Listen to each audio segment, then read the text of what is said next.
Hey, it's Chris again. It's been a month. 1 month. You've been in the Lean and Green campaign for about a month now, and I'm sure you've all probably heard the first month is the hardest. Well, let me tell you, that is the absolute truth.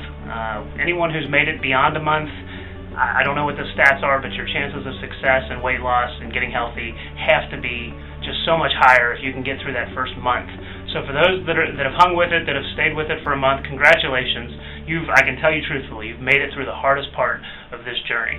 The first month is just ridiculously hard. To find the motivation to go to the gym, day after day, when you're probably more sore in the first month than you'll be from here moving forward. Giving up the food you love so much or cutting back on the food you love so much is harder at the beginning. But the good news is you have made it through a month, which means it should be starting to become a habit for you. And that's the key. That was the key for me, and that's the key for so many people that I've talked to. It's when it starts to become a habit. When going to the gym is something you don't even think about. It's something you know you're going to do on Monday, Tuesday, and Thursday, or Monday, Wednesday, Friday, however you want to do it, or not even going to the gym if you like to work out at your house, or if you like to just go for walks. Whatever it is you do, whatever exercise decisions you're making, when you make those decisions without even giving them a lot of thought, you don't really need motivation at that point. It's not like you have to pump yourself up for working out or for going for a walk, for going for a run.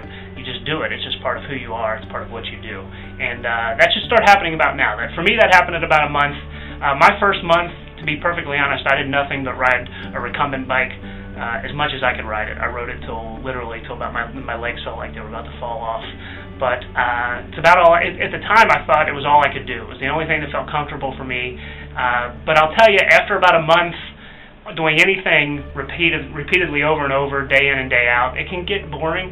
And so I think today I want to talk a little bit about that, about not getting bored with your working out, because it's so easy to fall into a trap. At the beginning, you've got all this enthusiasm, you've got all this excitement, you're part of this campaign, and so you get that sort of motivation for the campaign for the first few weeks, maybe the first month, and then as that starts to wear off, you sort of need something else to keep you going back, to keep you going, and you got to kind of learn to make it fun. It's hard to make something fun when that's all you do day in and day out. So if you've only been doing one thing, if you've only been walking on a treadmill, or if you've only been on the recumbent bike, or if you've only been walking around your neighborhood, whatever, if you've only been doing sit-ups, now's the time you probably want to start thinking about adding something else in, mixing it up a little bit, not only for your psychological well-being, because like I said, there is a certain level of tedium that goes with doing the same thing repeatedly. And for me, that was the bike. I liked the bike. I liked riding it.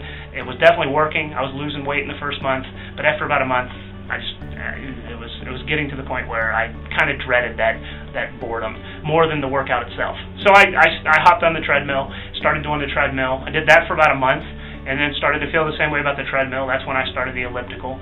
So every month or so, I would suggest adding something new in, or mixing it up. Even if you can't add something new in, if you only have a treadmill at home and you don't feel comfortable going to the gym, just change up how you work the treadmill. If you're only walking, try jogging. If you're jogging, try doing something at an incline. Mix it up a little bit, not only for like I said, for your mental well-being, but your body can adjust to working out. One thing I've learned is if you do the same thing over and over and over, it works really well at the beginning, but after about a month, your body adjusts to it, and it doesn't work quite as well anymore. Your weight loss will slow down because your body is no longer being tested, being stretched the way it was at the beginning. And so by mixing it up, by doing different machines, different kinds of activities, you keep your body guessing. And the more you keep your body guessing, the better, because as your body continues to sort of adjust to what it is you're doing, that actually helps your weight loss. It helps your strength building. It helps all those things. And you're not just building strength in one area. Like if you're doing the bike all the time, you're going to have really strong legs, but you're probably going to still be weak in your arms and your chest and your back. And so mix things up. It worked for me when I started mixing things. Every time I've mixed things up, whether it was adding in a new machine, or adding in swimming, or adding in mixed martial arts training, which I'm doing now, every single time I've added something in, I've seen an increase in weight loss. I've seen an increase in strength. And so that's key. It's been a month. For those that are still with it, that are still going, congratulations, well done. It does get easier from here on out. For those that have stumbled or those that are still having trouble getting started, it's not too late. The Lean and Green campaign is still going strong, but remember, this is about more than just that campaign. It's about your life, it's about your health, it's about your happiness, and it's never too late to get started. So hang in there, keep up the good work, and I will see you next week.